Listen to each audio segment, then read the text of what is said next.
Great. Thank you all for being here today. In the past few weeks, we've seen an uptick in violent crime in our community.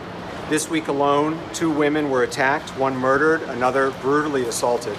And during this time, we've heard almost nothing from leaders at the city and state level about what they're going to do to stop it. We need to put politics aside and accept all additional resources that are made available to us here in Providence, including the support of our state police. This is an all-hands-on-deck moment for our city. This isn't a criticism of the Providence Police Department. They are staffed at historically low levels. The state police in particular can and should provide particular assistance in dealing with the ATV problem. This is an issue that crosses city and town lines and requires collaboration, and they're well suited to help Providence get a handle on this serious problem. And it's important to note, this isn't just crime in one neighborhood or another. This is happening throughout our community, and it's dangerous. It's also complex. There's not one solution to this problem. It starts with making sure that our police force has the tools, staff, and perhaps most importantly, the support it needs to keep us safe. And if this is about money, we need to make the funding available for extra shifts, overtime, whatever it takes. This will require immediate and significant investments and additional opportunities for our young people in the city: employment, education, and recreation. We need to expand the current summer jobs program immediately, and we need to keep the recreation centers open as late as anyone will use them. It's critical that we maintain the partnerships that we have forged with folks like the Institute for Nonviolence and Family Services. And it's important that we continue to forge relationships between the community and the police. That means police attending more community meetings, making themselves more available, walking the beat when possible, riding their bikes and getting out of cruisers when possible, so that we can break down barriers and strengthen that relationship where there is a lack of trust. We need to build on our success in the last decade around community policing, while we also explore creative alternatives like diversionary programs. The city is currently exploring a pilot where we send social workers, mental health counselors, addiction professionals, and by investing in diversion services like that, we can free up officers to respond to violent and gun crime. We know that not every 911 call needs an officer with a gun to respond. Our goal is to prevent these crimes before they happen, and that's going to take an all-of-the-above approach to policing and community safety. But right now, at this moment, we need all of our elected leaders to set aside politics, set aside ego and gamesmanship, and work together to restore a sense of safety to our capital city. Thank you.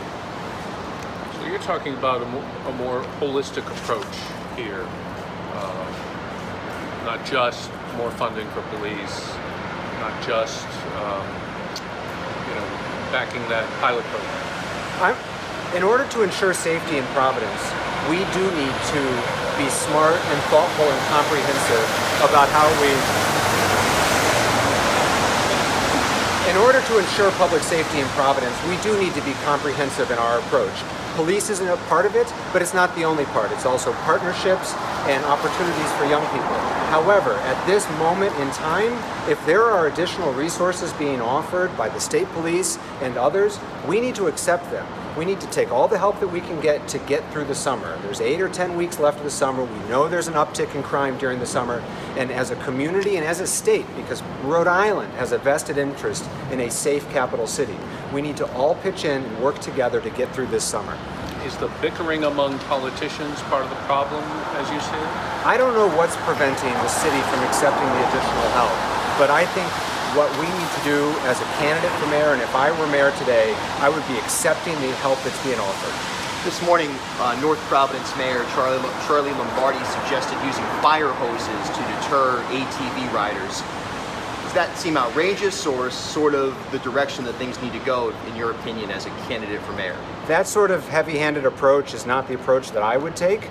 However, it is a serious problem, and that's where I think, in particular, a response like the state police, who are well suited to vehicular and automobile crimes, who have the jurisdictional authority to cross city and town lines, are a key part of the strategy to crack down on this problem. What are you hearing from constituents around the city right now? Are they actually afraid? Are people saying they're going to leave Providence, leave the state because of the uptick in crime? How serious is this in terms of the average everyday person you're encountering? I've been hearing a lot of concern about safety in the city from all corners of the city.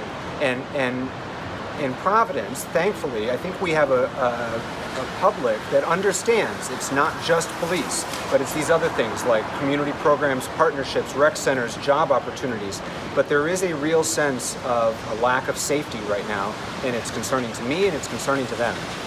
There have been some high-profile incidents recently where the police have been caught on video saying some pretty terrible things about the community they serve. You know, they were all animals, things like that. Can the community trust that the police are going to do well by them? And what would we do about those incidents, and what we do for police to get them more in line with the community's needs? I've heard from multiple police officers saying that the only thing, the thing a good cop hates the most is a bad cop. Mm-hmm. They put them at risk and they put the community at risk. And so we absolutely need to hold police accountable if they violate the code of conduct, if they abuse the citizenry. However, a majority of the police in Providence, a majority of law enforcement in Rhode Island are doing the right thing, are thoughtful, engaged public safety officers, skilled and well-trained professionals, and we do need to rebuild that trust. There's a serious trust deficit right now. There's a deficit of trust between the community and the police. There's also a deficit of trust between the police and the support that they feel like they're receiving to be able to do their job. And I think it's important that this is why we need additional communication, additional outreach, additional participation in community forums, all of those things, so that we can start to close that trust deficit and rebuild confidence in our police department, while also holding police officers accountable if they commit malpractice or abuse. And do you support the repeal of the Law Enforcement Officers' Bill of Rights? I support changes to the Law Enforcement Officers' Bill of Rights. I don't support wholesale repeal. We talked about how a lot of these crimes occur crossing borders, and Mayor Cranston recently issued a statement about that. What better can Providence do to be communicating with communities like Cranston, where a lot of these crimes are on their borders? How can they better increase the communication and work together? You know, it's my belief from what I've heard talking to leaders in the state police, the Providence Police Department, that the relationship between the command staffs of these various law enforcement agencies is very strong. And I do believe that the departments are collaborating and working well together. That's why I think it's important that all the political leaders, all the elected officials in the state set aside whatever their political agendas might be and recognize that we have a public safety crisis at our hands right now, and that we need to work together as a state in the greater Providence region to address these issues and set politics aside right now, so that all of our residents, whether they be in Providence or another municipality, can feel safe and confident that this is a place to live and work and grow up and raise a family. Providence Police Union is suggesting that Stephen Perry's job is unnecessary, that the chief of police can handle it, that he shouldn't necessarily be retained if there is going to be a commissioner of public safety. Your thoughts on that? You know, I think that this is not the time to be pointing fingers or for calling for people's heads, but instead to be getting to work. We have seen now every week another heinous, violent, alarming, disturbing crime. So right now, I think the priority should be, how can we work better? How can we maximize resources? How can we accept the help that's being offered to make Providence a safer place? I have another question. We've made it's been very important that this young woman was killed in Providence. But about 3-4 weeks before that, there was a young woman killed in Pawtucket, and it doesn't seem to get the same amount of attention, and I think it might be a racial reason for that. But what are your thoughts on that? Because this did cross borders in Pawtucket this time. It has definitely occurred to me and not failed my attention that certain communities and communities of color have been dealing with violent crime and frankly murders in their community for some time. Mm-hmm. And now that we seem to have reached a boiling point, it's important to acknowledge the crime and, frankly, history of violence in certain communities that is just as valid and concerning as recent crime. And so it's unfortunate to me that there may be an additional component to this, but that doesn't stop our need to act now. And one other thing, ATV riders, not all ATV riders are attacking people. In fact, this seems to be a pretty rare occurrence. Yes.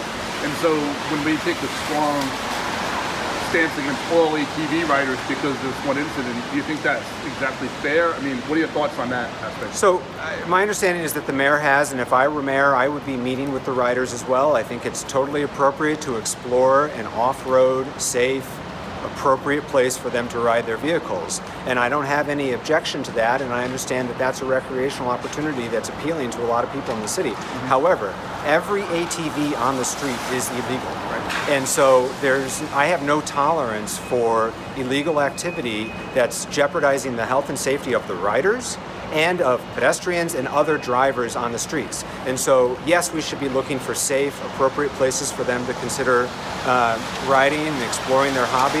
Yes, I'm very interested in speaking to them to hear what they might want to do. But as it pertains to ATVs on public streets, they are illegal and therefore should not be able to operate on our streets.